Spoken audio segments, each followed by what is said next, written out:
The first European settlers arrived at Nantucket, an isolated island some 30 miles from Cape Cod, Massachusetts, in 1659. They built homes, Quaker meeting houses, and cattle farms, swiftly and forcibly colonizing the island, which was until then inhabited by 2,500 Wampanoag, Native Americans. The word Nantucket is a Native American one, meaning either faraway land or sandy, sterile soil tempting no one. And the colonizers soon found it thus, too small and infertile to accommodate the number of agricultural plots necessary to support their growing population. So they looked to the sea, according to legend quite literally, in 1690, when town selectmen climbed a sloping hill overlooking the southern coast. Here, they watched whales breach the Atlantic's surface and pronounced the ocean a green pasture where our children's grandchildren will go for bread. This declaration proved prophetic, as for some 200 years Nantucket dominated the global whaling market. Such was its success that in 1851 Herman Melville in Moby Dick marveled what wonder, then, that these Nantucketers, born on a beach, should take to the sea for a livelihood, thus have these naked Nantucketers, these sea hermits, issuing from their anthill in the sea, overrun and conquered the watery world like so many Alexanders. In its early days Nantucket whaling looked very different from the hub of activity that Melville, writing from his own experience, described. Initially, whaling took place close to Nantucket's shores, where viewing platforms from which whales could be spotted were erected. Sightings might take place any time from November to April, as during these months hordes of right whales, so called because they were the right whale to catch, returned from a summer of feeding in the far reaches of the North Atlantic. Their migratory route took them within a few miles of Nantucket. Once a whale was spotted, a crew of up to 6 men, including indentured Wampanoag and Nauset Native Americans, would board 20-feet-long cedar boats in pursuit of their prey. If a boat drew even with the whale, then it would be harpooned and, following a chase, lanced and brought down. The dead leviathan was then hauled back to the bay, where blubber and baleen were flensed from its carcass and transported to try houses. The blubber was boiled for oil, which was cooled, poured into casks, and sold alongside scrubbed whalebone at the markets in New York, Boston, and further afield. This method of shore fishery was gory, lucrative, and unsustainable. By 1730, the waters around Cape Cod and Nantucket had been overfished and the number of whales woefully depleted. But by this point Nantucket's whaling market was booming. The collapse of the Dutch North Atlantic fisheries, combined with increased demands for oil in Britain and America, had driven oil prices upwards from around £8 sterling per barrel in 1725 to £10 in 1730. And so, incentivized by these convincingly healthy markets, well-off Nantucket merchants outfitted single-masted sailing vessels with dedicated crews and pursued their prey northward into the deeper waters. Deeper sea voyages made for longer expeditions, meaning that whalers might spend up to 4 years at sea, and as a consequence, 2 sorts of written and illustrated records emerged. The first was the logbook, an official, often tedious account kept by captains and first mates, which held administrative and financial information required by a ship's owners. The second type of record was the unofficial journal, which might be maintained by anyone on board ship. For although maritime life was arduous and sometimes frantic, a sailor or passenger over the course of months at sea could find time for reflection and creativity and turn their hand to a variety of artistic pursuits. One such pursuit was scrimshandering, the craft of using a jackknife or needle to engrave designs into bone and ivory obtained from whale teeth and walrus tusks. A work in scrimshaw could be decorated with a variety of subjects including whaling scenes and ships, portraits of lovers, and Masonic emblems. The other strand of artistic practice was on paper, rather than three-dimensional. Although their rationales differed, both logbooks and journals were also frequently illustrated, replete with images of daily shipboard life, of faraway lands, and, most frequently, of whales. Have been preserved and digitized by the Nantucket Historical Association. The selection here, mainly from the 1840s, gives a unique insight into the world of Nantucket whaling. Ship's officers used logbooks for a variety of practical reasons, charting different species, sightings, and killings. Some logs, like that of the ship Indian Chief, kept by Thomas of Bloomfield, contain careful, intricately patterned drawings of the creatures, accompanied by the coordinates of where they were spotted. Others include imprints made from stamps that, cut in the likeness of whales, were fashioned from pieces of wood, ivory, or bone. Different stamps were made to represent different species and carried different connotations. An image of a whale's tail fluke denoted a whale sighting, whilst one of an entire whale, its slaughter. This visual lexicon, a semiotic language that even Roland Barthes might have appreciated, was developed as an efficient means of recording expeditions for vessel owners, who, rather than wading through dense logbooks written in cursive, often messy, script, might prefer to ascertain a voyage's success by tallying the number of stamps its log contained. Beyond official records, many journals were illustrated in ways that point to the sheer visual pleasure of the adventures, with whale chases a popular subject. The act of killing a whale deep at sea was not substantially different from doing so at shore, though the object of the hunt was no longer the right whale but the sperm whale, prized for its body oil, of higher grade than that of other cetaceans, and its spermaceti, a precious liquid wax found in its head.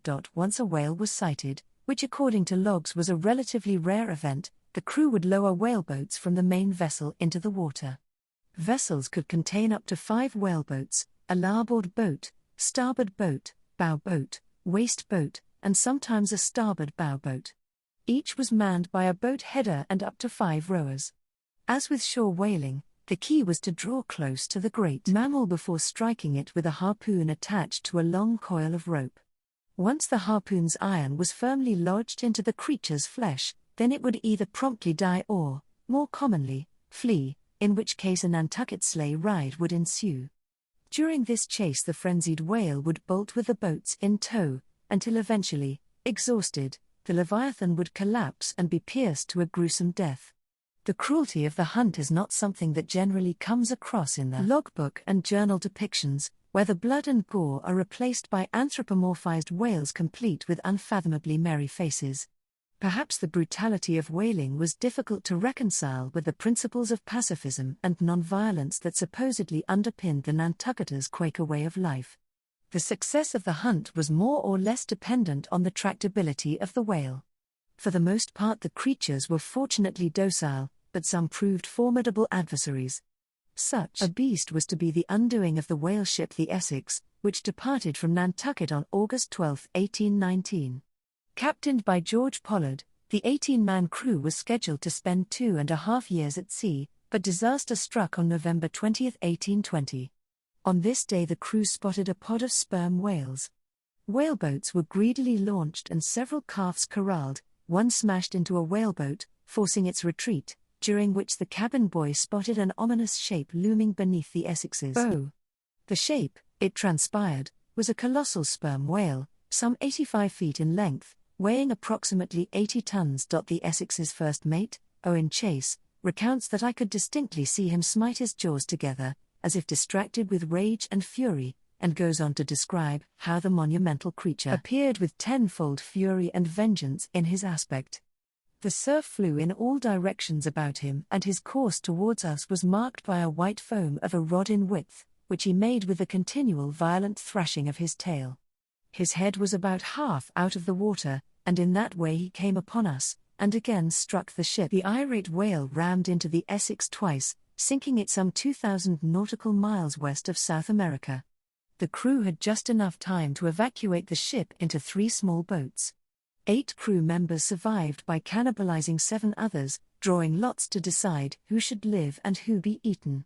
The horrors of the Essex, as described in Owen Chase's narrative, provided fodder for the climactic scenes of Melville's great American novel, Moby Dick, which narrates the story of doomed anti-hero Captain Ahab's quest for revenge on the great white sperm whale, Moby Dick.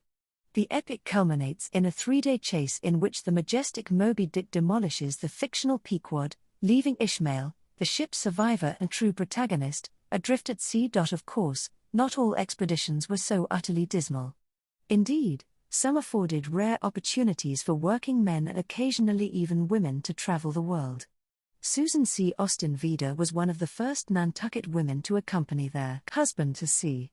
Her decision to do so was perhaps motivated by more than a sense of adventure, given that on his next voyage her husband deferred from his post as captain, took up with a Polynesian woman, and never returned home. Susan's journey aboard the Nautican, which departed from Nantucket in September 1848 and returned in March 1853, took her across the Atlantic around Cape Horn to ports in Chile, Oahu, Tahiti, and as far north as the Fox Islands in the Arctic. Her journal, though written in terse, bleakly efficient language, brims with panoramic watercolors that judiciously delineate the places she visited and make clear that she was alive to her surroundings. Susan's voyage, punctuated by acute seasickness and the feta of rancid whale flesh, was not an altogether happy one. After a few months aboard the Nautican, she gave birth to a fine daughter weighing 9 pounds, who she described as growing like a pig.